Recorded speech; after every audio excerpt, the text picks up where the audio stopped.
tur pramusim memang tidak bisa sepenuhnya jadi patokan. Tapi dengan tur pramusim, Amorim ada tambahan modal untuk membangun ulang skuadnya demi perbaikan di musim depan. Anjay, sok-sokan bijak ya, padahal kemarin habis kalah dengan ASEAN All-Star. Oke, di video kali ini kita akan mencoba review singkat dan santai dari hasil pertandingan tur pramusim kedua Manchester United melawan Hong Kong. Sebetulnya kita tidak hanya membahas hasil pertandingan tadi ya, tapi mencoba membandingkan dengan tur pramusim yang pertama kemarin saat melawan ASEAN All-Star. Jujur di laga tadi Manchester United tampil lebih bagus, terutama talenta-talenta muda.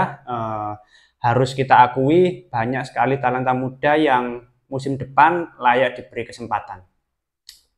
Tapi jujur teman-teman, dibandingkan kemarin saat melawan ASEAN All-Star, ya secara performa ini lebih baik. Kalau di laga kemarin menurutku nggak ada yang bisa dibanggakan, para pemain tampil jelek semuanya, bahkan memalukan. Meskipun ini pre-season, tapi untuk tim sekelas Manchester United dengan performa seperti itu melawan tim Asia sangat memalukan. Apalagi para pemain nggak ada semangat untuk meraih kemenangan, nggak ada keinginan untuk tampil menyerang dan cenderung bermain-main. Tapi di laga tadi ya terutama pemain muda lebih percaya diri, lebih bagus secara etos kerja, dan kemenangan ini murni karena performa para pemain muda yang tampil lebih percaya diri dibandingkan pemain-pemain senior. Kita lihat dimulai dari penjaga gawang dulu ya. Jujur ya kebobolan laga kemarin dan laga hari ini saat penjaga gawang diisi oleh Tom Heaton. Ya aku nggak mempermasalahkan, toh Tom Heaton adalah kiper pilihan ketiga dan sangat minim sekali jam terbang. Ini kan bukan kiper yang jadi pilar utama ya. Jadi kalaupun kebobolan ya udah. Ini kan orang yang menikmati masa-masa tua bersama Manchester United gitu loh. Apalagi ini tur pre-season.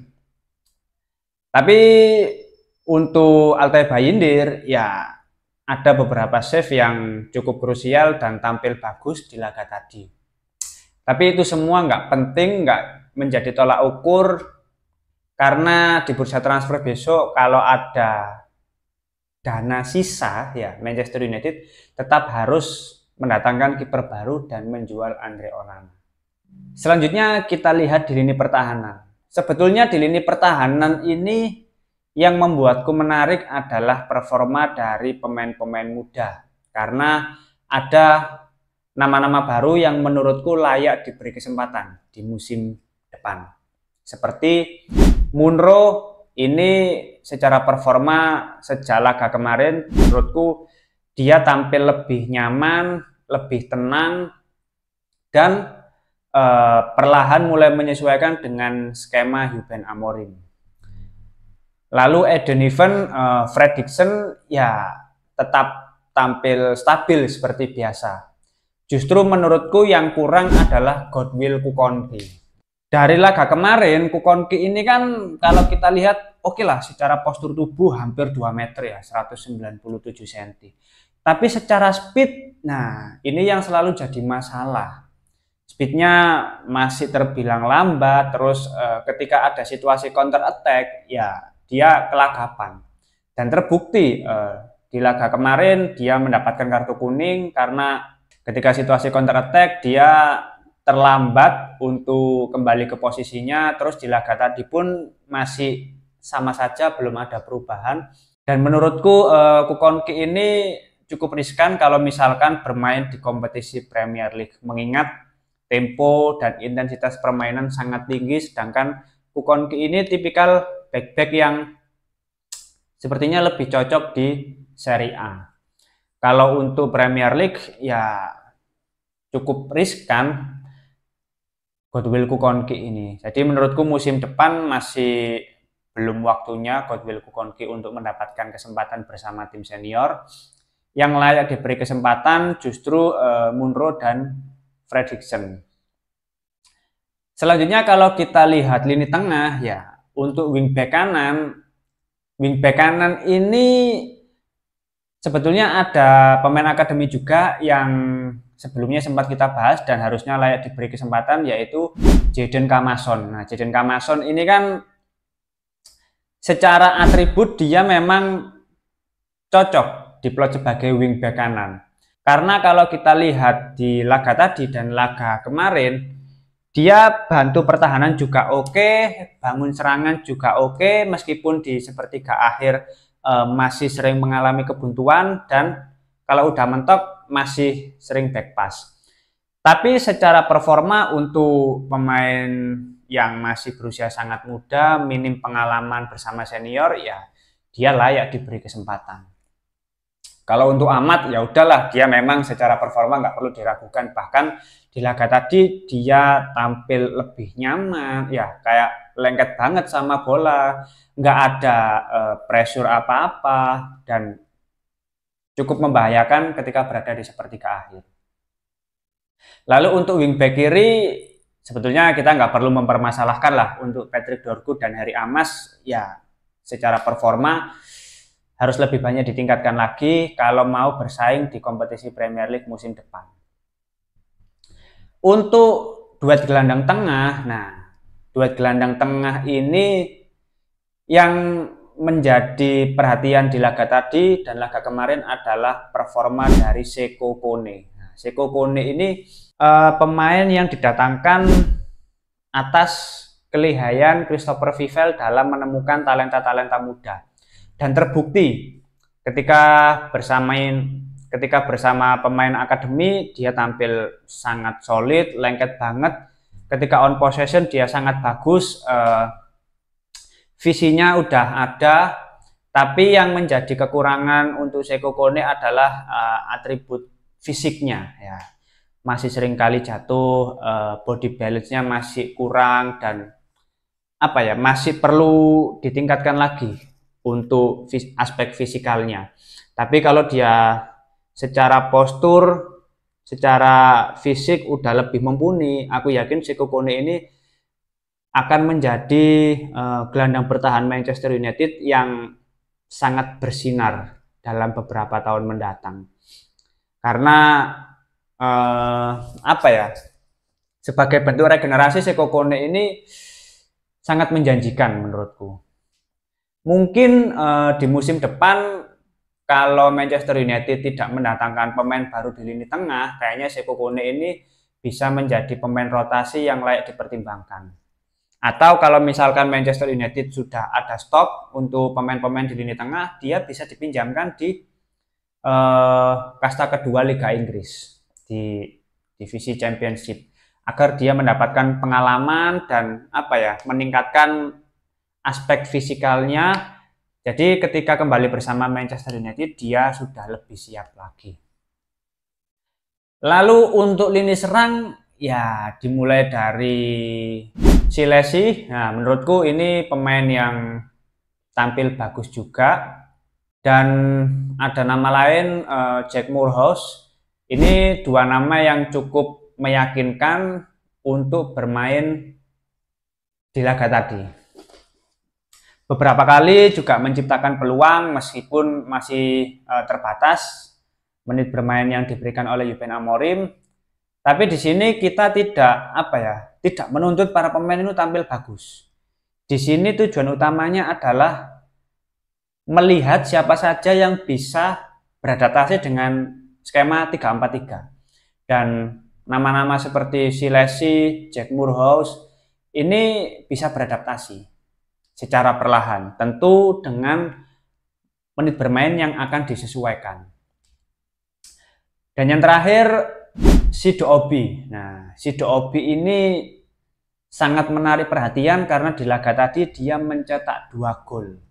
Di sini kita bisa melihat gol dari Sido Obi ini bukan karena pressingnya yang tinggi, lalu speednya yang kenceng, tapi karena positioning dia yang bagus dan juga finishingnya yang akurat. Terbukti dari gol pertama memperlihatkan bahwa finishingnya cukup bagus, dan yang kedua adalah positioningnya yang sangat bagus lewat free kick dari Mason Mount.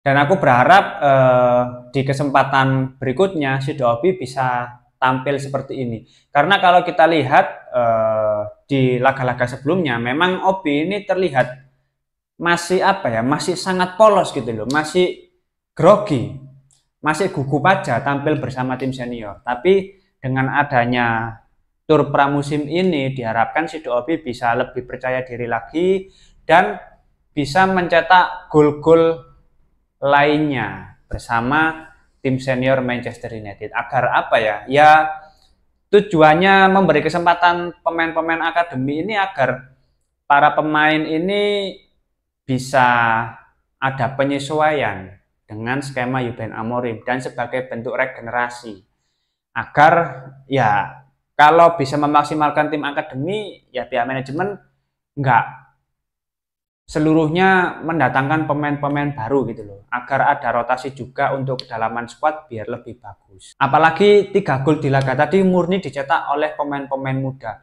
2 dari Sido Obid dan 1 dari Eden Heaven. Lalu kalau kita lihat nama-nama lain ya dari pemain-pemain senior, aku lihat sudah nggak ada gairah, terutama pemain-pemain yang bisa dipastikan hengkang dari Manchester United. Alejandro Garnacho ini dari laga kemarin sampah asli, secara performa nggak jelas, nggak bisa diandalkan, bahkan chemistry antar pemain itu nggak ada. Udah tahu Harry Amas ini membuka celah dengan melakukan overlap, Garnacho tetap dribbling nggak jelas, wes. Terus passionnya udah kelihatan hilang.